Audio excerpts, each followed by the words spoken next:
27년 보좌관하고 최근에 세상을 움직인 글쓰기라는 책을 낸 저자 이진수입니다. 2015년에 일반적인 결혼서라고 할 수 있는 이제 보좌의 정치학이라는 책을 냈고, 이번에 사실 두 번째 책이에요.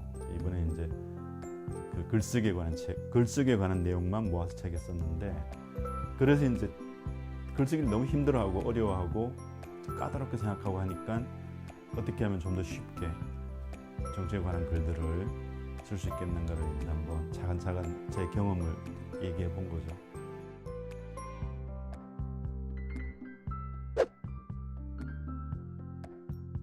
정치 글쓰기에 관한 책으로 기본 성격을 규정할 수 있지만, 사실은 전 정치에 관한 글로 읽어주기를 바란다고 이제 서문했었어요.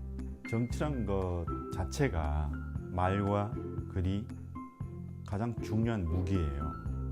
왜냐하면 말과 글을 통해서만 정치적 생각이나 소신이나 철학들을 표현할 수 있기 때문에, 그걸 통해서 국민들이 어느 정도 설득되느냐가 곧 그게 정치력이고 어떤 정치적 지지를 획득하는 길이란 말이에요. 근데 사실 지금 보면 갈수록 국회의원들이 정치를 안 하고 있거나 정치를 잘못하고 있다고 저는 봐요. 정치를 안 하고 있다는 말은 뭐냐면, 정책적으로든 정치로 중요한 사안에 대해서 침묵해요. 의도된 침묵. 대신 오로지 자기 재선을 위한 지역구 관리에만 골몰하는 그런 의원들이 태반이고, 또 다른 한 부류가 지나치게 정치를 쟁투적으로 지나칠 정도로 말과 글을 못되게 쓰는, 이런 게 마치 정치인 것처럼, 그러니까 한쪽은 너무나 정치를 안 하고 있고 한쪽은 지나치게 정치를 표독스럽게 하고 있는, 이게 아주 국민들한테 국회의원들이 실망을 하고 있는 근본 이유라고 저는 생각하는 거죠. 그래서 이제 정치 글에 관한 얘기지만, 사실 제대로 정치를 한다고 했을 때 어떤 말과 글을 어떤 식으로 쓸 것인가 또는 구사할 것인가, 그걸 이제 얘기하고 싶었던 거죠.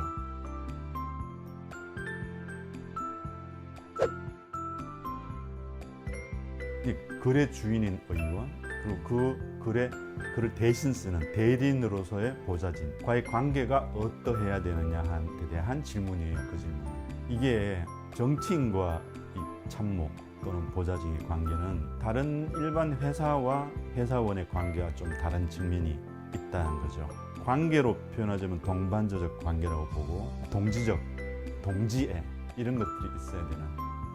그래서 저는 그렇게 말해, 후배들한테 아무 의원실이나 가지 마라. 그냥 아무 당이나 택하지 마라. 네가 어느 당에 평소에 투표를 하고 평소에 어느 당을 네가 좋아하는지 그게 분명히 있을 거다. 없다면 그게 이상하다. 그 당을 가라. 그리고 그 당에서도 뭔가 홈페이지도 보고 그분이 내는 법안이나 평소에 견지하는 입장, 이런 것들 보고 자기랑 합이 맞는 그런 의원실을 택해서 가라. 그거 안 맞는 의원실에 가서 그냥 그걸 직업이라고 생각하고 직장을 생각하고 일하는, 그거 할 짓이 못 된다. 그래야지 동지애도 생길 거고 동반자적 관계도 가능하고 그러잖아요. 그렇게 해도 힘들어요. 안 맞을 때도 있고, 뭐 서운할 때도 있고, 심지어는 뭐 언성 높여서 싸울 때도 있고. 전 무슨 싸웠어요. 그래서 저는 이제 그게 먼저 형성되면 그럼 저절로 싱크로율이 높아져요. 이게 공조화가 되는 거죠.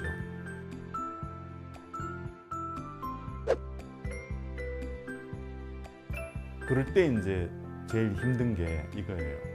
보통 보면 정치인은 가급적이면 빈틈없이 쓰고자 해요. 어떤 부분에서든 어떤 관점에서 360도 어느 관점에서 보든 문제가 없게, 트집을 안 잡게, 비판 안 받게 글을 쓰기를 바라요. 그러면 이 글은 진짜 A4 석 장, 넉 장이 돼요. 아무리 압축해서 써도. 근데 지금 SNS에 석 장, 넉 장 못 써요. 그냥 A4 한 장, 그보다 짧을수록 좋고 간단해요. 이게 우리 스마트폰에서 화면 한 번, 두 번, 세 번까지예요. 네 번 넘어가는 순간부터 위험해요. 의외로 있잖아요. 국민들이 정치인들 글을 그렇게 주의 깊게 애정을 갖고 보지 않아요. 쓱 봐요. 그러면 쓱 보는 와중에 뭔가 딱 시각을 붙들어야 되거든요. 그러려면 주장이 진짜 간단 명료해야 돼요. 그러니까 핵심이 뭔지, 그리고 내 주장의 남과의 차이점이나 내 주장의 차별성, 같은 주장이라도 뭔가 남과 다른 포인트를 갖고 써야 되는 거거든요. 그래서 그런 점에서 글의 주인을 설득할 수 있는 능력을 갖추는 데까지가 글의 대리인의 할 역할이라고 보는 거죠. 주의해야 할 점은 기계수요 말고 다른 게 없을까요? 도대체 뭐 이거를 왜 국회의원이 포스팅을 했는지 이해가 안 가는. 뭐 오늘 무슨 상임위원회가 열렸습니다. 뭐 밤 11시, 12시까지 뭐 현안을 놓고 질의를 하고 뭐 했습니다. 캄캄한 여의도에서 마포대교를 지나고 있습니다. 뭐 방공기가 헛헛합니다. 한국 정치가 왜 이래야 되는지 뭔가 안타깝습니다. 이런 하나만한 소리를 SNS에서 다 한단 말이죠. 좀 한심해요. 아무도 관심 없어요. 뭐 어떤 국회의원이 자기 늦게까지 상임위 회의 들어갔다. 아니 국회의원이 상임위 회의 들어가는 건 당연한 거지. 늦게까지. 자기도 회사에서 늦게까지 일하는데 그럼 국회의원이 돼가지고 그럼 늦게까지 일하네? 아이돌이야 그런 얘기하면 팬들이 좋아하겠지만 뭐 자기가 무슨 국회의원이 무슨 대단한 무슨 뭐 관심과 애정을 받는 존재냐 착각하고 자기 일상사를 주절주절 떠드는 것 절대로 안 된다는 거죠.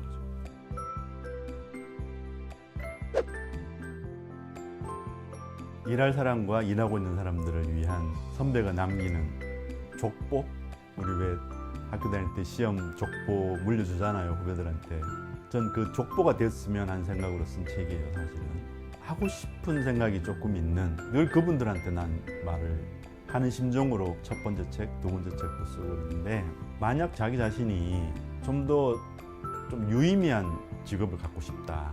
이대로 가도 좋은 세상이 아니고 세상이 뭔가 바뀌어야 된다.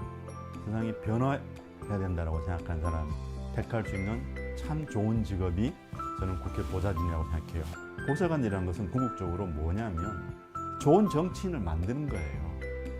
자기가 같이 정치인을 도와서 그 정치인이 성장하고 마침내 그 정치인이 큰 정치인이 돼서 대한민국을 바꿀 수 있다면 그게 난 국회 보좌진이 누릴 수 있는 가장 큰 보람이고 행운일 거라고 생각해요. 충분히 도전해볼 만한 가치가 있는 일이에요.